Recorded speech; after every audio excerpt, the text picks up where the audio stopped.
souhaité s'adresser aujourd'hui à la nation afin d'éclairer le public sur sa position concernant les enjeux politiques marquant l'actualité de notre pays. Dans un contexte national caractérisé par le défi sécuritaire majeur, de débats institutionnels importants et des attentes légitimes de notre population, il est notre devoir de parler avec responsabilité, clarté et patriotisme sur ces questions importantes capitales.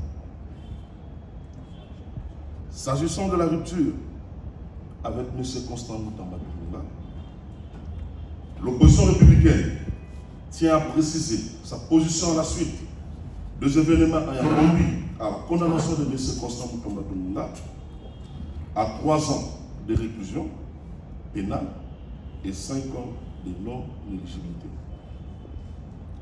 À partir du moment où une décision de justice devenue définitive entraîne son incapacité à assumer ses responsabilités politiques, aussi sa prise de position contraire à notre lutte qui viole le principe de l'opposition républicaine, il apparaît évident que M. Constant Mutamba Lumumba ne peut plus engager, ni orienter, ou encore moins, diriger les actions de l'opposition républicaine, ni celles de la NOJEC.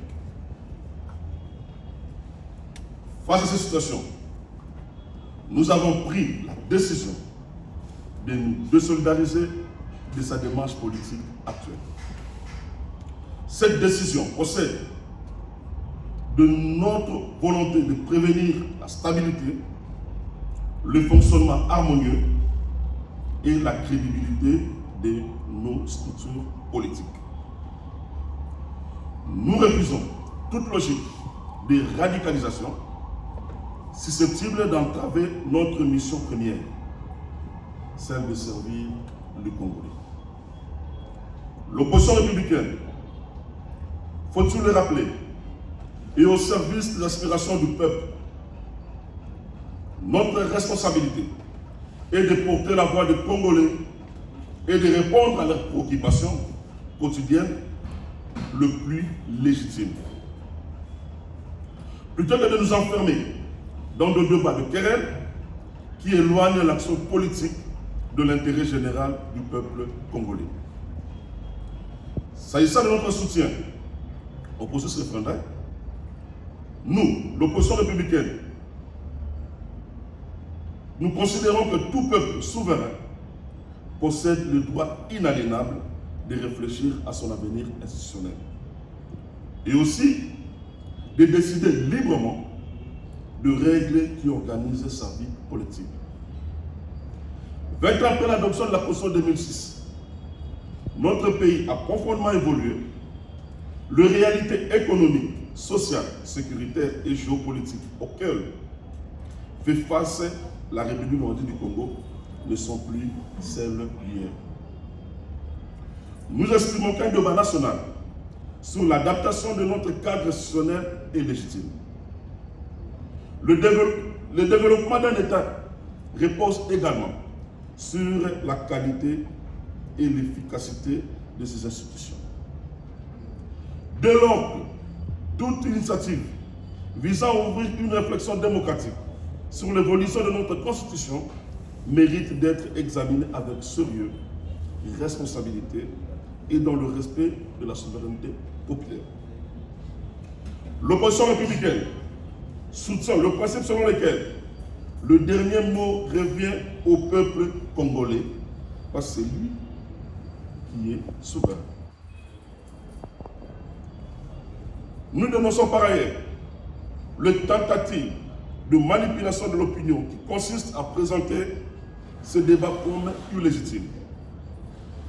Dans une démocratie, aucune question relative à l'avenir des institutions ne doit être soustraite à la volonté souveraine du peuple. Nous recommandons qu'à l'issue de la promulgation de la loi référendaire, une restructuration de la CENI, la Commission électorale nationale indépendante, avec de nouveaux animateurs, afin d'organiser ce référendum tant entendu par notre population pour plus de crédibilité.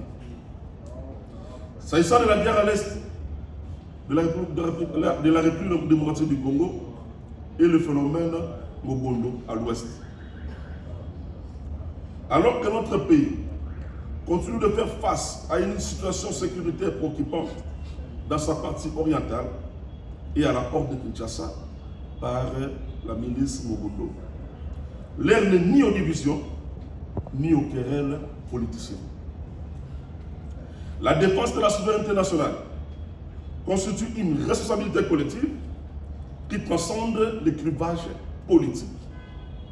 Il en est de même de l'instauration de la politique de vivre ensemble de communautés de plateaux de Batéké. Nous appelons l'ensemble des forces vives de la nation à faire preuve de patriotisme et à placer l'intérêt supérieur du peuple au-dessus des intérêts particuliers.